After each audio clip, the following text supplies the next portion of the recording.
Hello everyone, Battlecruiser here, welcoming you back to my Space Engineers Survival Battlecruiser build. This is episode 12 and I want to thank you all for sticking with me. I realize that there are times when the project does not look like it's moving along terribly quickly, and part of that is my fault. Real life will tend to intrude, but there is also the fact that I am trying to keep the boring stuff off screen. So all of the hours that I spent building things, all of the hours that I spend disassembling and rebuilding things and tuning and fine-tuning all of my processes and so forth, I don't want to bore you guys with all of that stuff. So let's go ahead and jump right back into it. As I had suggested in my previous episode, I have gone ahead and welded up most of the port side wing. I still have a few areas that I have missed. When I am using the carpet welder to fly along underneath one of these large slabs of armor, I will sometimes, where did it go? There it is. Oh, I left the lights on. I will sometimes turn off the inertial dampeners, and I will just let the thing coast and turn my lights back off. Don't want to drain all my power. And I will let the thing just coast. And unfortunately, because of the fact that we can't get it lined up exactly the way we would like all the time, the thing will drift, and so I will miss a few blocks. I must also confess that there have been times where I have gotten everything all set, ready to go, and things have started moving, and then I have to leave the room. I've got to go run to the bathroom or answer the phone or do something, whatever. So I go ahead and I walk away from the thing and I leave it, which I know I shouldn't do because I've had a couple of collisions and a couple of near misses already. But I've got most of it welded up now.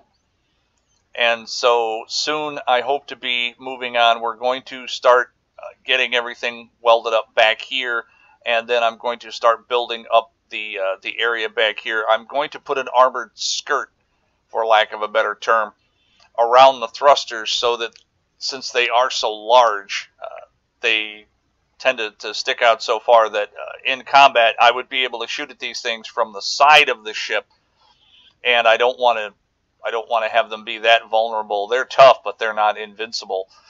So I'm going to put an armored shroud that's going to come out probably almost to the length of the thruster nozzle. Not only will that help protect them, but it will also make them a little more applicable to the picture and resemble the picture that I'm working on a little bit better. Something else that I had to spend quite a bit of time doing this last week, I had to build another mining ship.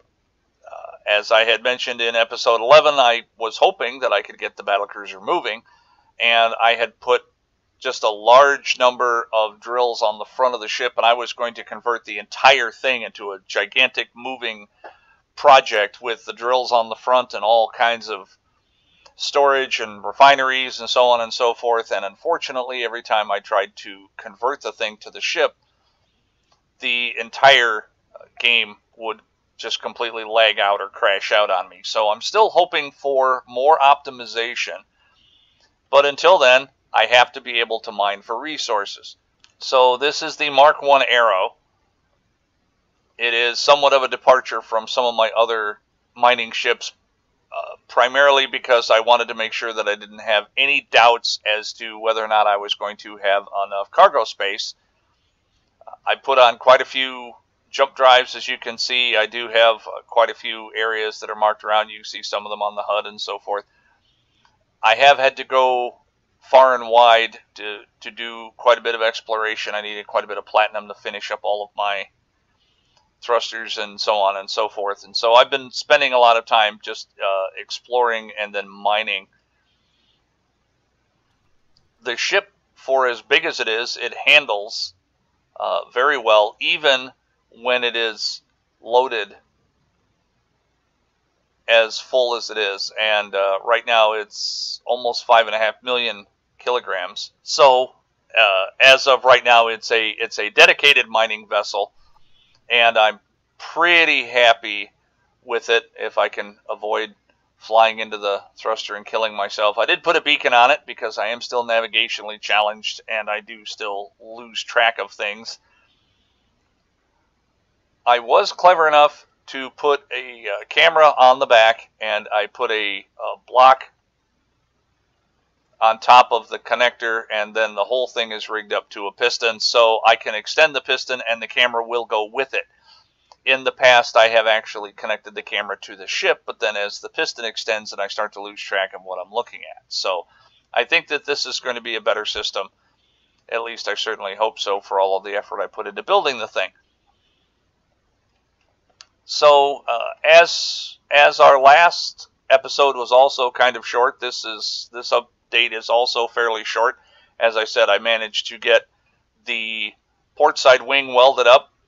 I did manage to finish up this side wall, or at least the portion of it where I needed the conveyors, so I'm going to have to go ahead and finish all of that up and then make everything high and tight. I'm very pleased with my stairwells. The stairwells seem to be working just fine. I have my access ramps that lead down to my utility space.